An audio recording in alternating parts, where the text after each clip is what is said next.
সাধারণ খেটে খাওয়া মানুষ যখন ভালো থাকবে তখনই এই দেশ বাংলাদেশ ভালো থাকবে। প্রিয় ভাই বোনেরা, শুধু এই বন্ধ কলকারখানা চালু হলেই সকল শ্রমিকের কর্মসংস্থানের ব্যবস্থা হবে না আমরা জানি। এই শ্রমিকদের পাশাপাশি আরো বহু লক্ষ হাজারো লক্ষ বেকার এখন এই দেশে রয়ে গিয়েছে, যাদের জন্য দেশে আমাদের কর্মসংস্থানের ব্যবস্থা করতে হবে, যাদের জন্য একই সাথে আমাদেরকে বিদেশেও কর্মসংস্থানের ব্যবস্থা করতে হবে। এবং সেই জন্যই আমরা বিদেশি বিনিয়োগকারী সহ দেশীয় বিনিয়োগকারীদের সাথে এরই ভিতরে আলাপ আলোচনা শুরু করেছি।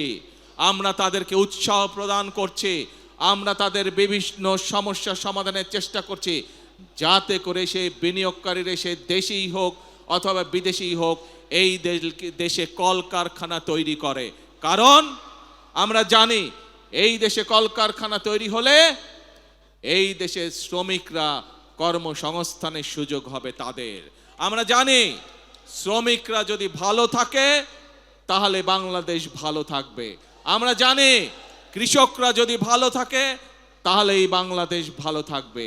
অর্থাৎ সাধারণ খেটে খাওয়া মানুষ যখন ভালো থাকবে তখনই এই দেশ বাংলাদেশ ভালো থাকবে। এবং সেই জন্যই প্রিয় ভাই বোনেরা, আপনারা দেখেছেন, আমরা জানি, আমরা বিষয়টি সম্পর্কে ওয়াকিফাল আছি।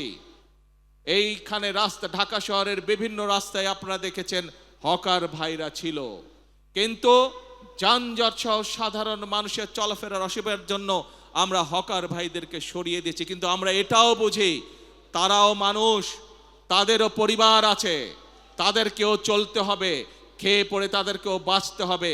সেজন্যই আমি সংশ্লিষ্ট কর্তৃপক্ষকে সাথে সাথে নির্দেশনা দিয়েছি যে হকার উচ্ছেদ করলে শুধু হবে না, এই মানুষগুলো যাতে খেয়ে পড়ে বাঁচতে পারে, কর্মসংস্থান মানে ব্যবসা করতে পারে, তারও ব্যবস্থা করতে হবে।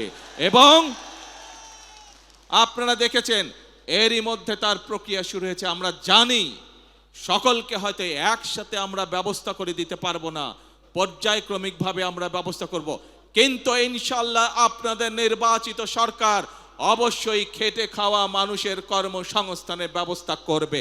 এবং সে কারণেই আপনারা দেখেছেন গতকাল থেকে উত্তর মহানগরী এবং দক্ষিণ মহানগরীতে এই প্রক্রিয়া শুরু হয়ে গিয়েছে।